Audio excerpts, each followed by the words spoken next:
Comrades, sila isikole lesi sabantu abangezwa ekululeni. Njengoba sila silethe uprincipal wesikole njenge-MK Lebanese. La there is a corruption that is happening and la i-department district. Le district njengoba nibona size kuyo nje. Kuney'mali ey'lahlekile. Bathathe ngenxa yokuthi the person who's a caretaker of the school is it's a regional chairperson of SADC. That's why now we see people being resistant to teach. Firstly, in three years ago, they instigate abantwana ukuthi batoyize bathi uthisha omkhulu abamfuyi bakhulume futhi bathi bayalamba yezwa lonto abathi abantwana bayalamba kanti ayikho now today njengoba nibona these guys mama bana ekhaya abenza so thina what we are saying thina sithi ke la sifuna uprincipal afike nayi incwadi yeloya and kubhlungu ukuthi at this time sesinenkinga ukuthi abantu besifazane bazoqhashazwa ezweni labo uyangithola abantu besifazane la ummeli lo ukhipha incwadi ngoba for 3 years kwathi umemo ugcinwe 4 ukuthi abe safe akachajiwe akenziwe lutho and then la kunabantu nje abamela ukuthi bathi umema abamfuni ngoba bedla nabo esikoleni.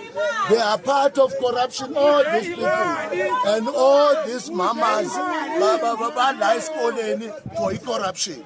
So we are saying as MK we are going to stand abantu besifazane abaqhashazwa usathu beletha abantu bezophatha izikole bengaqualify.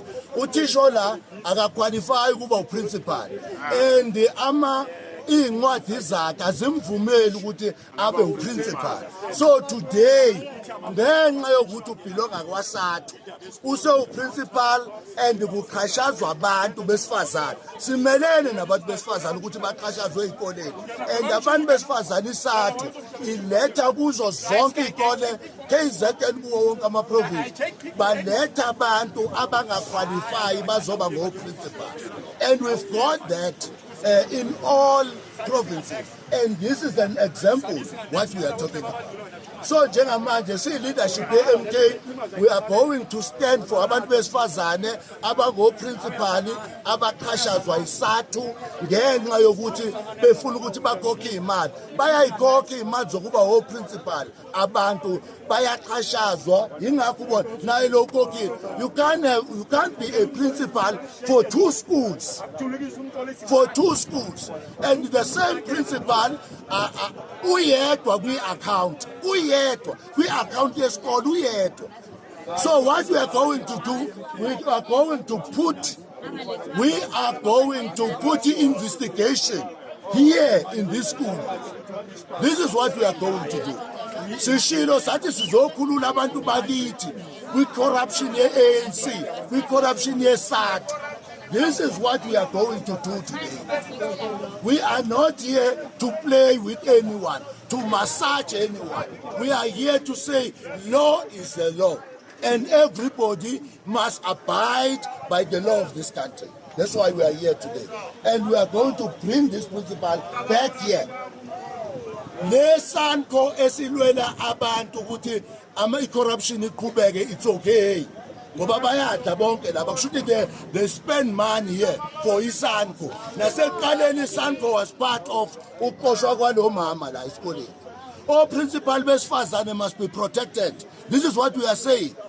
Abantu besifazane ibona benzelana phansi. Look at this. Abantu besifazane okuyibona ababoycott ukudlula amadoda because abantu besifazane abangakholelwa kubo. As an MK, we are going to stand and say umuntu wesifazane must get justice in this country, especially kulento yesathu.